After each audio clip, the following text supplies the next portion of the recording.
ሰላም እንዴት ናችሁ? ይሄን ሁለት ኢንፎርሜሽን ሼር ላደርጋችሁ ነው። እዚህ አሜሪካ ውስጥ ያላችሁና ስራ እየፈለጋችሁ ላላችሁ ዩናይትድ ኤርላይንስ ላይ ፍላይት አቴንዳንት ስራ ይወጣ አይቻለሁ። እሱን ሼር ላደርጋችሁ ነው። አንድ አመት በላይ ከሆናችሁ ሃይ ስኩል ዲፕሎማ ካላችሁ ወይ ደግሞ የኢትዮጵያ 12ኛ ክፍል ወይ ደግሞ ጂዲ ያላችሁ እናንተን ይመለከታል።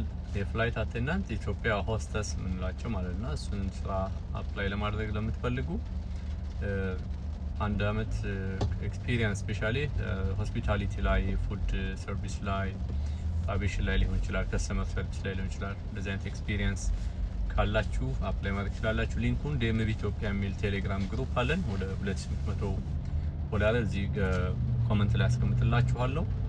ሶ ከላይ ቪዲዮም ከላይ ማድረግላችኋለሁ። እንደሱ ጆይ ማድረግ ትችላላችሁ። ሁለተኛ የኤሌክትሪሻን ስራ ላይ እንደዚህ ኢንተረስት ካላችሁ ምንም አይነት ኤክስፒሪየንስ አይፈልግም። ብዙ ስቴቶች ላይ አለ ባይዘው ያ ካምፓኒው ሶ የሚፈልጉት አንደኛ ሃይ ስኩል ዲፕሎማ ሊኖራችሁ ይገባል። ከዛ ውጪ ደግሞ መግቢያ ፈተና አላቸው እንግሊሽ እና ማትስ። እሱን ማለፍ አለባችሁ። 12ኛ ክፍል ከጨረሳችሁ ከኢትዮጵያ 12ኛ ክፍል ማስላክ አለባችሁ ዳይሬክትሊ ለነሱ ማለት ነው። ምንድነው ትምህርት ሚኒስቴር ነው ምን የሚባለው ይሄ ኤግዛም 12 የወሰድንበት ማለት ነው። ከነሱም መውሰድ ይጠበቅባችኋል። ከዛ ውጪ ምንም የሚጠበቅባችሁ ነገር የለም። ሁለቱን ከዴይ ዋን ጀምሮ እነሱ ጋር ሃየር ካረጓችሁ ጀምሮ ይከፍሏችኋል ማለት ነው። እየሰራችሁ ስልጠና እየወሰዳችሁ ይከፈላችኋል። በየስቴቱ የተለያየ አይነት ያው ክፍያ ነው ያለው። ከስቴት ስቴት ያው ሚኒመም ዌጅ ስለሚለያይ ቨርጂኒያ ላይ ግን 26 ነው እንደዛ ነው ያየሁት።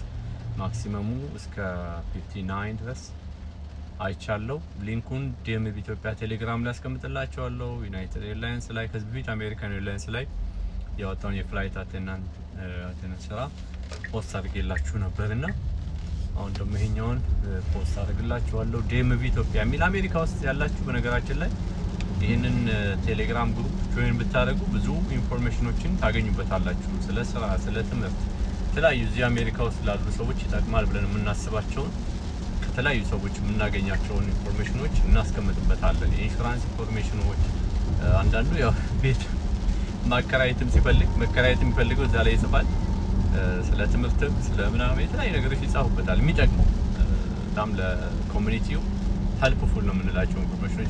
ቴሌግራም ግሩፑን ጆይን አድርጉት። ስፔሻሊ አዲስ አሜሪካ ውስጥ የመጣችሁ ስለ ኢቫሉዌሽን የምትፈልጓቸውን ኢንፎርሜሽኖች፣ ስለ ስራ የምትፈልጉ አጫጭር ትሬኒንጎች በነፃ የሚሰጡ አነስተኛ ክፍያ ነው ሚኒመም ብላችሁ የምትወስዷቸውን የነፃ የአይቲ ትሬኒንጎች ያሉባቸው ብዙ ኢንፎርሜሽኖች አሉበት። አንዳንድ ጊዜም ደግሞ ሲመቻችልን ዙም ሚቲንጎች እናዘጋጃለን። የተለያዩ ፕሮፌሽናሎችን እየጋበዝን ጆይን አድርጉት። ወዳችኋለሁ። መልካም ጊዜ ይሁንላችሁ።